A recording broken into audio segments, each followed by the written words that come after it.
saa'ilkani wuxuu leeyahay assalaamu calaykum magacaygu waa abshir axmed oo ku nool waddamada galbeedka waxaana wiil dhallinyaro ah waan idin salaamaya idinka iyo sheekha salaan kadib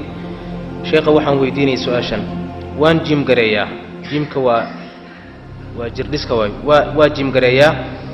jimkana music ayaa ka daaran anigase teleefonkayga ayaa qur-aan ka daartaa oo aan ka dhagaystaa anigoo diidan inaan heesahaasi dhagaysto oo meesha ka daaran anigase awood uma lihi inaan heesahaasi damiyo marka sheekha inaan weydiiyo ayaan rabaa ma dembiba ayaa iga soo gaaraya qur-aanka aan meeshaasi ku dhagaysanayo anigoo jim garaynaya teeda kale ma dhagaysan karaa qur-aanka anigoo jim garaynaya baaraka allahu fiik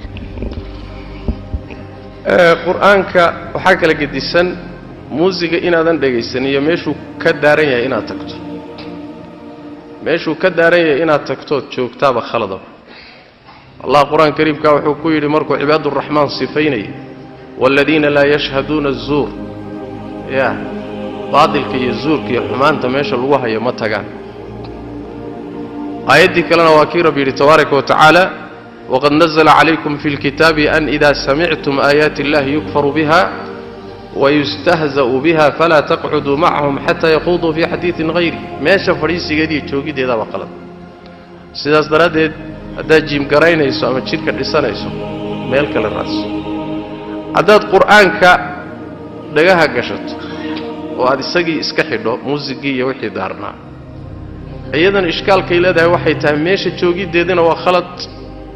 masale labaadna way jirtaayoo qur'aanka aad dhagaha gashatay adoo jiimka ciyaarayaa ma qur'aanaad macnihiisa dhuuxayso ood qalbigaagu u soo jeedaa ya maa jacala allahu lirajulin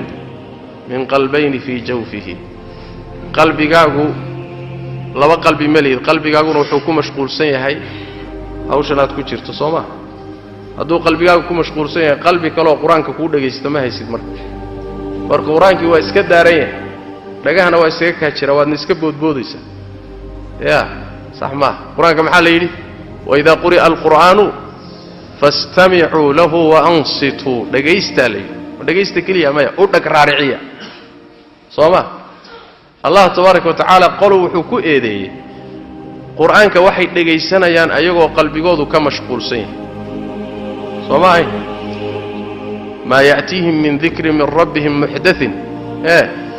ila istamacuuhu wahum yalcabuun qur-aanka waxay dhegaysanayaan iyagoo ciyaaraya maxaa ka dambeeya laahiyatan quluubuhum quluubtooduna ay mashquulsan tahay marka lama rabo qur-aanka haddaaba daarayso od dhegaysanayso waa inaad u soo jeeddood u diyaarsantay laakiin ciyaaro kalean ku jiraayo dhagahan buu isaga kay jiraya waa iska daarnaanaya maya wabilmunaasaba waxaa la mid ah qur-aanka laga daarayo suuqyada kastoo waayahan dambe ay yaraato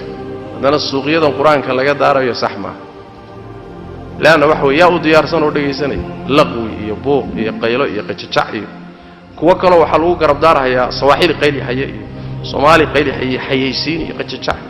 ar qur-aanka ka daaya sidaa wallahu aclam